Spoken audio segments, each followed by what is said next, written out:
All right, guys, so today's project is going to be installing a mini spool in our 8.8. This is an 8.8 out of an Explorer. Comes with the 31 spline axles, and we're going to be using it in a drag race application for our S10. So if we don't put a mini spool in here during the burnout launch, we're going to get a one-wheel peel. Not ideal for drag racing. We need to hit that pedal and go. So we're going to walk you through the steps of installing a mini spool in the 8.8. Again, of course, the Explorer. I don't know if there's a difference between the Explorer and the Mustang. Should be the same. Either way, that's what we got here. So our first step is going to be taking this cover off and getting access to the guts inside of this thing. All right, so we're looking at part number MS8831. So mini spool, 8.8, 31 splines. Real simple piece. There's not much to it if you've never seen one before. It's actually just comprised of 4 pieces. And they'll make a bit more sense once we get the diff cover off. You can see how it all comes together. But essentially you've got a piece for each side that's spline, goes on your axles. And then you've got these 2 little square pieces that essentially slide in from both sides and lock your axles together. Just like you would on a regular spool, but obviously a little bit different. We'll show you the steps on putting this in.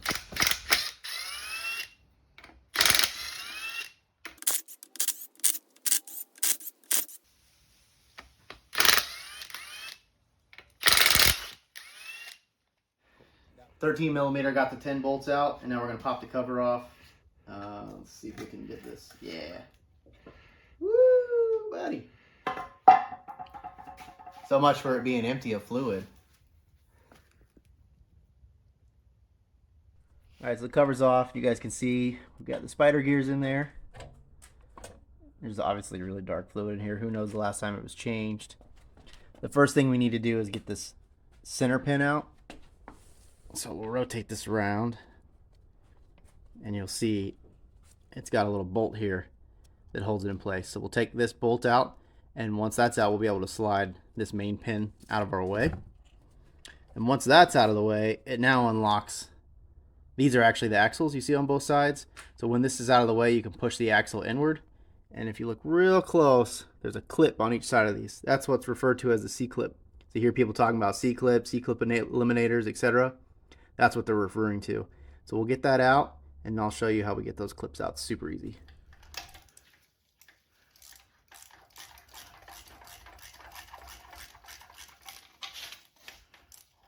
And it just had Loctite on it.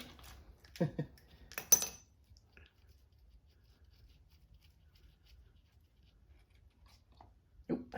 Shit.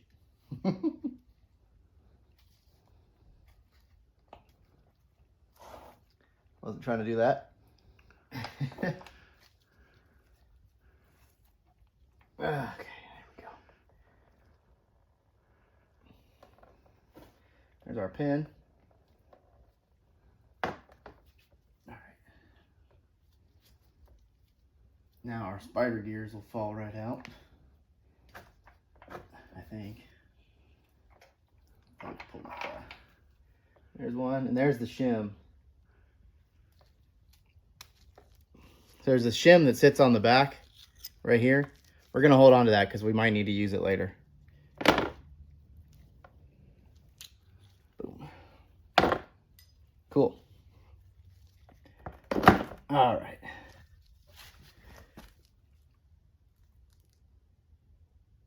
Perfect. All right. Now, if I push the axle in, now we have access to that clip. Grab yourself a magnet. No, maybe. Flipped around on me. All sludgy. There you go. There's your C-clip. Now the axle will just pop right out. We'll hold on to those. We're going to need that. All right. Here's our other gear, which we're going to remove as well. And this one. Oop, as I dropped it in. There we go. So, all 4 spider gears. We won't be reusing any of this stuff. You can make a trophy or throw them away.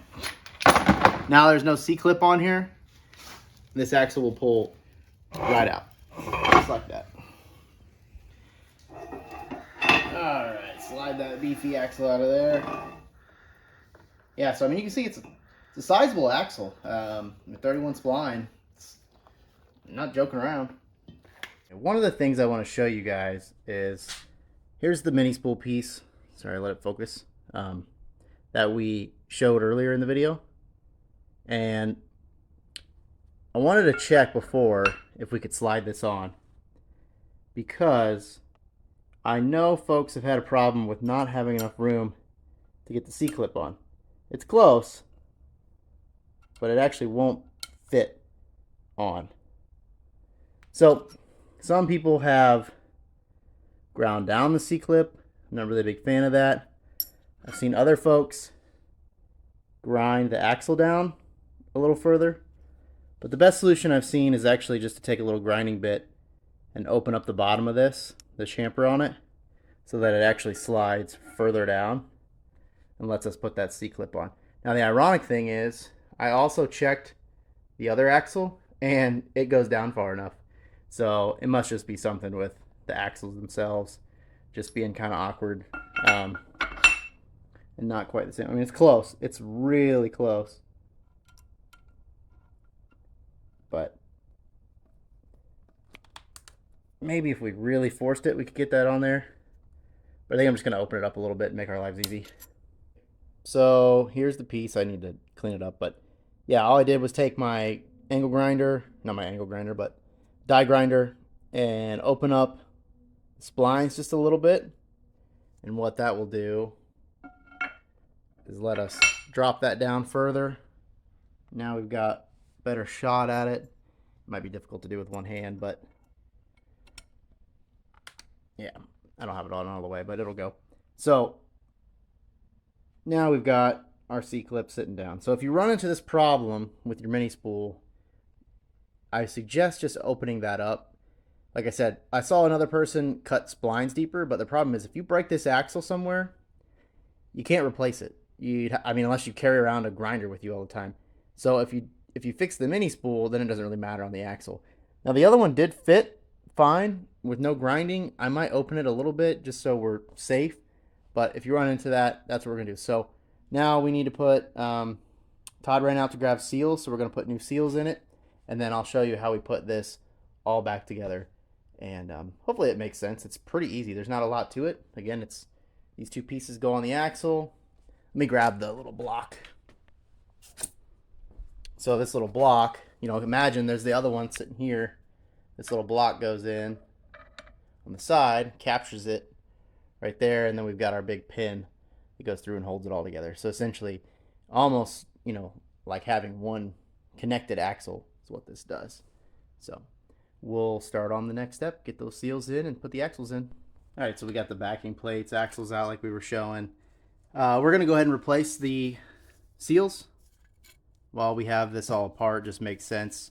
Everything being so old and probably never been done before. Pretty easy. I have one of these little pullers, just a hook. Grab it in there, smack it a few times with a hammer. And then we'll get it all cleaned out. Bearings look okay, so I don't think we're gonna mess with the bearings right now. We're just gonna put fresh seals in, and then we can move on to the next step, installing the mini spool.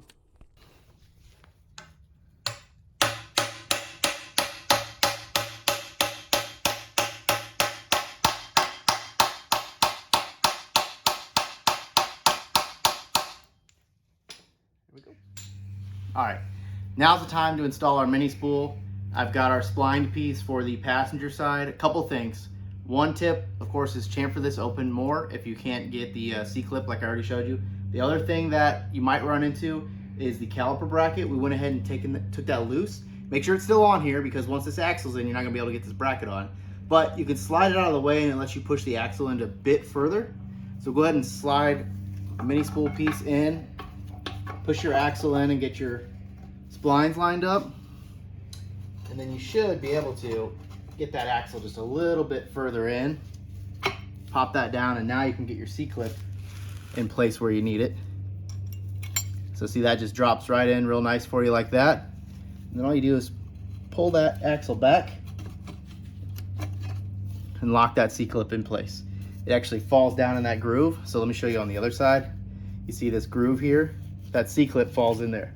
So once you have it over your axle, it sits in place like that. So we'll go ahead and do the same on the other side and then show you what the next step is.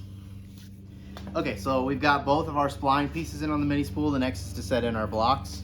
So you have to make sure your axles are lined up straight, and then you just drop that dude in. Hopefully it's a snug fit, okay? Now, if you guys recall earlier, I did mention the washers.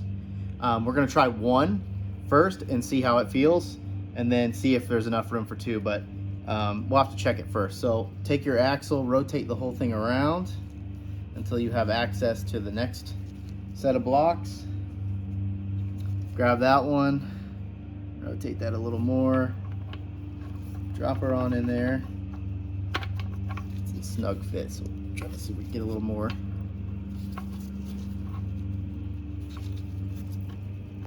There we go. I think our axles are just not quite lined up perfectly.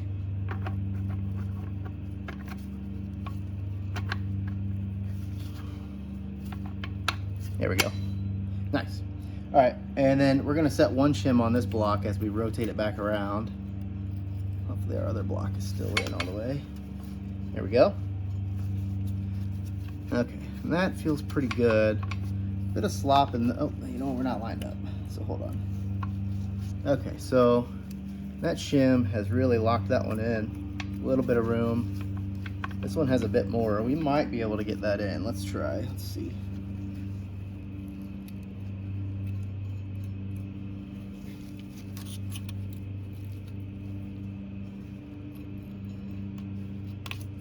All right, we were able to put both shims back in. That's got a little bit of movement, so it's not completely locked. Yeah, that's better. So we put both of those on that point. So now what we need to do is rotate the whole thing so we can see where our large pin goes. If you guys remember this pin from earlier that we pulled out, that's what keeps those blocks in place, keeps everything happy. And then you need to make sure that obviously you locate where the hole is. So that's at the top so we can put our bolt back through. So we'll rotate this around all together. Spinning our front piece here, and I gotta make sure this stays happy. And we don't have the hole on this side, so we'll have to just keep going. So we'll spin it around more, get that full view of everything that's going on in there. Okay, rotate that right there. Perfect. Okay, so the last and pretty much final step of this install is putting the main pin back in. One other thing that you need to keep note of is, depending on which pin you have, some of them are ground with flats all the way across. Our pin only had flats at the top and the bottom, so if you try to install it, it's gonna hit the axles. So all you do is bench grinder, angle grinder, whatever you want, just grind this down a little bit so you've got a nice flat surface on both sides. And when you do that, you just go ahead and drop it again. Again, keep track of that orientation. We need to make sure that that hole's at the top for our bolt to go through. It should slide right in. Grab your little locking bolt, thread that through. Tighten it up.